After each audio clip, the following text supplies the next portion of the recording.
Right, so here we have a 3-door service body on a new Ford Ranger.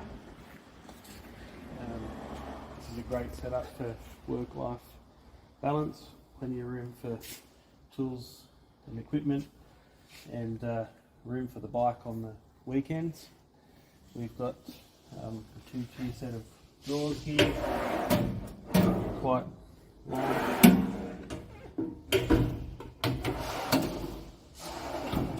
Got an inverter for charging batteries and other equipment.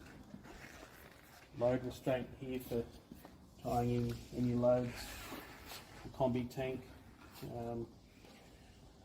for washing your hands, as well as a little storage box beside it. A full width rear door.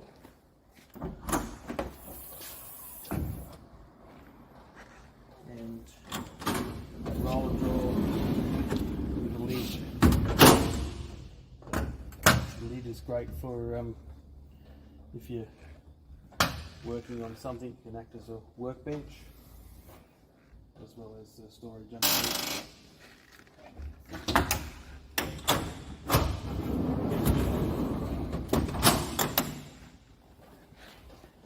Around this side we have a bifold door.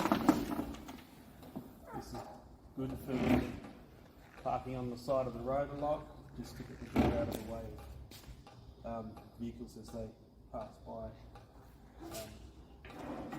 Another drawer here which is quite deep as well as long. We've got a top hand on top here so things don't roll around too much, as well as a roof shelf.